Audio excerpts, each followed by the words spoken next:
Okay guys, so we're moving on to question 3 now. Question 3 is a geometry question in the Cartesian plane, and it also sometimes pulls in a bit of your function understanding, right?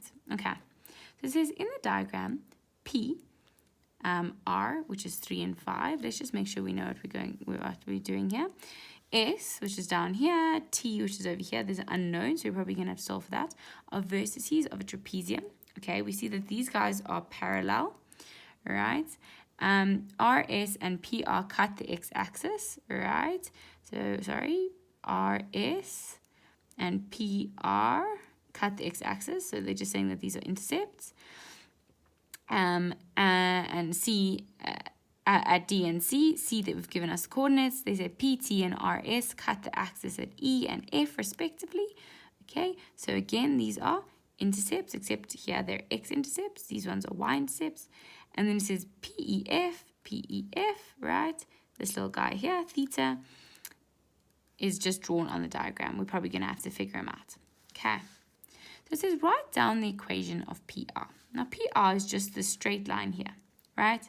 We can see that the y coordinate is 5 for both of those. So PR is just y equals 5, right? They just want you to basically indicate that you understand that this is a straight line, right, going through y equals 5.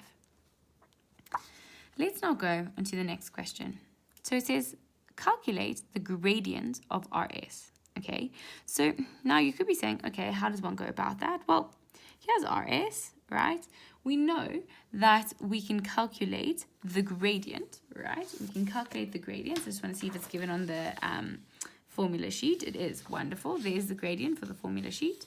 So, on the formula sheet. So we say M equals y2 minus y1. You should probably know this off by heart. It's not a difficult formula to understand. It means change in y over change in x. Okay? And we know that I'm just going to make R is going to be number 2 and S is going to be number 1. You must always label them because it helps you understand the diagram. Okay, so if R is number 2, then Y is going to be 5 there, 3. Then we're going to say minus 7 and minus 3. Okay, so basically what you've done there is you are showing, right, that you know how to do the gradient. So let's just quickly solve it. So here it's going to be 5 plus 7, and it's going to be 3 plus 3. So it's just going to equal 2. Okay, so that's not too difficult, right? It's pretty basic, nothing too hectic. But let's now go on to the next question. So now the next question is a little bit more tricky because the next question now talks about the size of theta. Okay, and now people are often like, okay, like now we're getting a bit tricky up in here, but that's actually okay, right? Because we have this on the formula sheet. We have that M equals tan theta, and we know that this line here is parallel to this line here. So we know that the gradient of that line is equal to the gradient of that line. So if we just say, right, if we just use this formula that we have over here, and we say, well, tan theta equals M, which equals 2. Then we have tan theta equals 2. And then we can just put that into our calculator. Remember, use the inverse function of tan to solve for that. And it tells us that theta equals 63.43 degrees. Remember, if you're an AP Math student, put your calculator in degrees mode because that will help you get the answer. Okay, you can do it in radians if you want, but I would prefer if you stay in degrees throughout this whole paper, just because that's what they prefer for the syllabus. Okay, so that's our questions. It's not too difficult yet, but I'm sure it's going to get a bit trickier. Okay, so now it says they want the coordinates of D. So now we know that D is going to be the y-intercept, right, of this line that passes through S and R. So, and we know it's also a straight line, right? So we're going to use our y equals mx plus c. Well, we've worked out the gradient, haven't we? It's 2. And then we can just use a point on the line. So let's just use r, right, which is also on that line. And we can just sub it in, right? So we're not really in a bad place at all. It's not bad at all. It's like quite actually easy, right? Because if we know it's a straight line, we know the gradient, and we have a point, it's pretty easy to solve the rest, right? Just do some algebraic manipulation. And we see that C is -1. So the coordinates of D, right, are what? 0 and -1. So I think often what happens here is people sometimes forget that they have to actually write out the ordered pair, okay? You can't just get what the C equals here and just leave it at that. Actually answer the question, okay? Now we're getting into a little bit trickier questions. So it says here, if it is given that TS, right? So TS, let me just use a different color so that we know what is going on. So TS over here, right? We're given that the distance, right? And I'm saying this specifically so that we start getting familiar with these words. The distance here, right, is 2 square root 5. Now it says calculate the value of K. So you should be thinking automatically, wonderful. Let's use the distance formula. Well, that would be absolutely correct. So let's write down the distance formula. Again, as I keep saying, we do this because it helps the examiner know exactly what we're thinking. Should never ever assume that the examiner knows what you're thinking, right? That is your job to display that you understand what's being asked, right? So always be more explicit than you think, okay? So it's between, where did I say? T and S. So I'm just going to write down the coordinates of T and S here as well, just so that we have them on hand and we don't have to keep flicking around, okay? So I'm going to call T1 and I'm going to call S2 and then I'm going to sub it in. So the distance, right, we're going to say, well, X2 is -3 minus -5, right, over there, all squared, plus Y, so that's this one, minus K, all squared. And that equals 2 square root 5 in distance. So let's clean this up a little bit just to make it a little bit easier to actually access, okay? So -3, this is going to become plus, right? So it's going to become 2. So 2 all squared is going to be 4, okay? Then let's just do a little bit of manipulation here. So remember that is -7 minus K times -7 minus K. What is -7 times -7? Well, that's plus 49. -7 times -K is plus 7K. -K times -7 is plus 7K. And then -K times -K is plus K squared. Okay, so let's just tidy that up again. Okay, so we're doing quite well here. Let's just check what we're doing. So we got K squared plus 14K. And then we have plus, is that 53, sorry, 53, is that correct? And then we have 2 square root 5. Okay, but now let's get rid of this square root. So let's just square both sides because it's a little bit difficult working with these square roots. But remember, when we introduce a square into our working, it means we must always check at the end. Okay, because sometimes when we square, we then introduce solutions that wouldn't actually work. So remember, for example, if I say -2 squared, it equals 4. But 2 squared also equals 4, right? So sometimes in squaring, we accidentally introduce new solutions which actually don't make sense in the context of the actual equations that we're solving. Okay, so let's keep going. Okay, so this side, I've just squared a square root. So it's just going to be like this, okay? But let's just square this here. I think, oh, goodness gracious, don't type into your calculator like me because I'm a nana. Okay, that's 20, okay? Because remember, 2 squared is 4 and square root of 5 squared is 5. So 4 times 5 equals 20.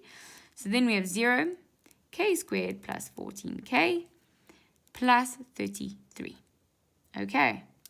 Now, let's factorize. Well, I'm thinking 11 and 3.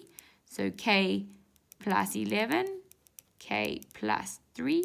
Remember, 3 times 11 gives us 33, right? And then we have 11 plus 3 gives us 14. So we can say, well, K can equal -11 or K can equal -3, okay? But, so I'm running on to the next question here. But we need to check these solutions, remember, as I said over here.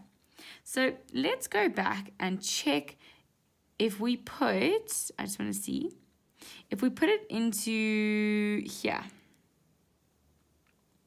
okay, so if I say 4 plus 49 plus 7 times negative 11 plus 7 times negative 11 plus negative 11 all squared. Oh goodness, I put a mistake. Okay, I'm just typing it in there and I want to see whether it equals what we want it to equal. So I'm getting it equal to, right, and I've literally just done what is in there.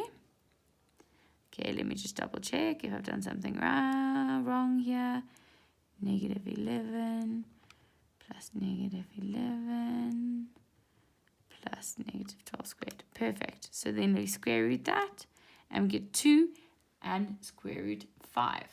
Okay, so let's check if negative 3 works. Okay, so if we put negative 3 in, we get 4 plus 49 plus 7 times negative 3 plus 7 times negative 3 plus negative 3 all squared. Okay, so we square root answer. Okay, so both of those work. But let's now look and see which one makes sense in this instance. Okay, so if this is negative 7 over here, right, we know that this is above it from a y perspective, right? So we know that it can't be negative 11 because negative 11 would be down there. So it actually has to be negative 3. So we checked our solutions and we said, okay, they both work, but the only one that works in this context is negative 3. Okay, so we're going to say k equals negative 3.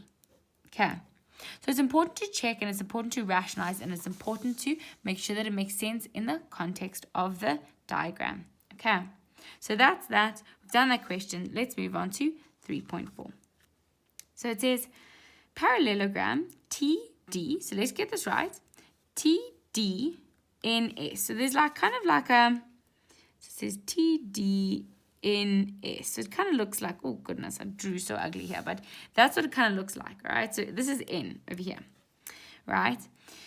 Is drawn and is in the fourth quadrant. So we know it's right. So over here, calculate the coordinates of N. So now remember, and you probably wouldn't see it from my very ugly drawing, but whatever the shift is from T down to S is going to be the same shift from D down to N because we know that these guys have to be parallel, okay? That is the properties of a parallelogram. So let's figure out what shift was done here.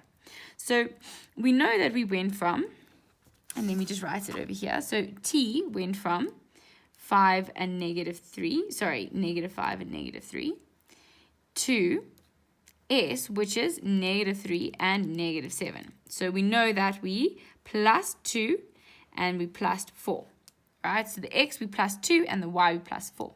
So if we're going from D, which we said is 0 and negative 1, then N is going to be 0 plus 2 and negative 1 plus 4, which means that N equals 2 and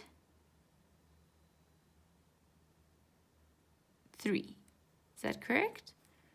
A whole second, sorry, that's negative 4 over there. I was like, that doesn't make sense because then it wouldn't be in the fourth quadrant. Okay, so it's actually we plus 2 there and we subtracted 4 there because we went from negative 3 to negative 7.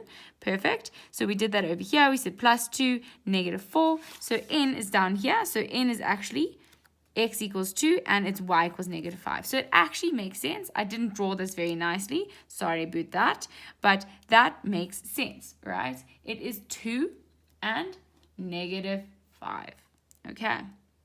So actually, I've drawn this particularly badly because actually it would be, if it's 2 and negative 5, it's going to be sitting up here. So it's not actually to scale. And that's important with these sort of diagrams. Is you don't always think things are to scale. They're more wanting to understand whether you understand the relationship between these different points. And when they say parallelogram, if you know what that means. Okay, so the biggest thing here is understanding the shift between T to S and saying, well, it's going to be the same shift from D to N, applying that same shift, and then N is 2 and negative 5. Okay, let's now move on to our last question for this question. 3. Okay, so it says triangle PRD. So let's get that right. So let's maybe get a different color. So PRD is all becoming all very colorful here. So PRD, so it's like this, okay, is reflected about the y-axis to form, okay, so it's kind of like we're getting like a triangle like this, okay, to get that reflection, right? So it says calculate the size of R. So this is going to be R dash. Okay, so they're saying R. Oh, sorry. I just like punched the camera there, but we're back. R dash DR. So it's basically this angle here. Okay, so that's what we're looking for. Okay, so let's figure out what we have. Okay, so I'm always going back to what we've been given, because generally in these questions, they help us by giving us very scaffolded questions. So let's just remember that this theta over here, it was at 63.43. Okay. So let's just think, like, is there anything else that equals this 63.43? Because remember, there's these parallel lines, right? So these lines are parallel. So because we have the angle here, we actually know that this angle F over here, right, also equals theta. And why do we know that? Well, it's alternate angles, right? So let's start by saying that, because if I can get this angle F here, which I said is equal to theta, I know that here is 90 degrees because it's the origin. Then I can just work out what it is over here with angles in a triangle.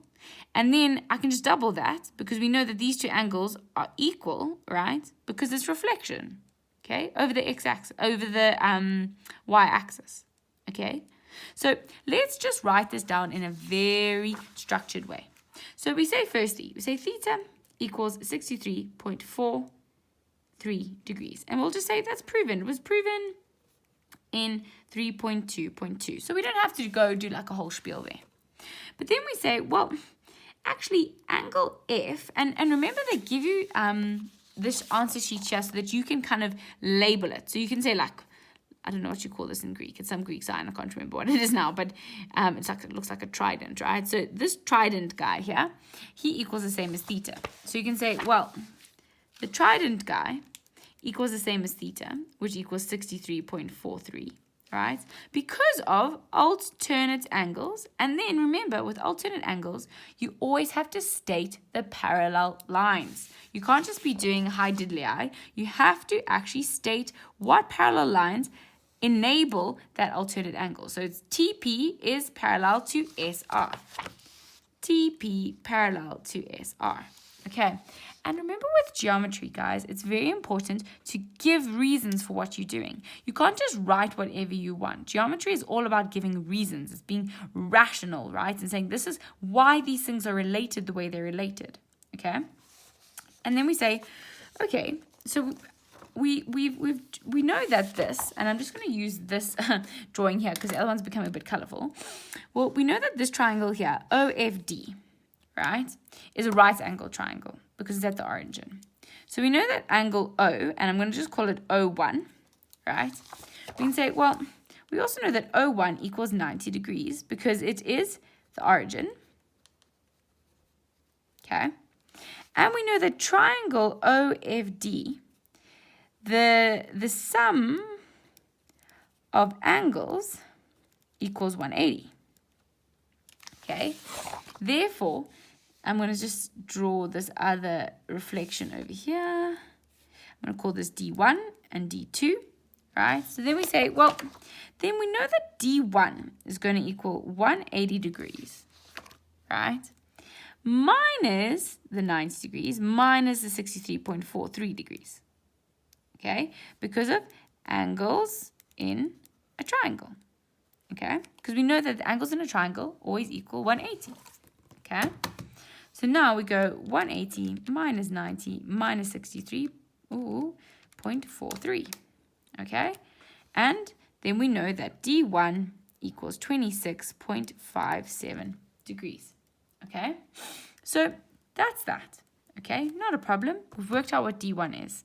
And we've done it using quite basic algebra that we've actually, algebra and geometry that we've learned in previous grades. I mean, you were doing this in grade probably grade 8, right? Because we know that angles in a triangle equal 180. We know that alternate angles, right, can equal each other. They equal each other if we have parallel lines. And we know that angles in a triangle have to equal 180 when we are given a 90 and we're given what f is. It's easy to work out d1. But now the whole of d, right, so we're going to say d, the bigger angle d, equals d1 plus d2, okay? But we also know that d1 equals d2 because it's a reflection, right? It's a reflection in the y. So we know that the bigger angle d just equals 2 of d1, okay? Which equals 2 times 26.57, which if we put that into our calculator, equals 53.14 degrees. Okay, so that is how geometry starts being introduced in this paper, right? The previous questions, they were more to do with just understanding like distance and different sort of functions in the Cartesian plane, but now it tested a reflection, but also with some geometry and geometry reasons, okay? But again, these reasons are reasons that you learned earlier, in much earlier years, right? Okay, so I hope that was helpful. If it did highlight any areas where you were like, oh goodness, I'm a bit lacking there, please go over those areas. This is a very important question, quite a sort of a very consolidating question on some of the very basic understandings of this analytical geometry. But I hope that was helpful, and let's move on to question 4.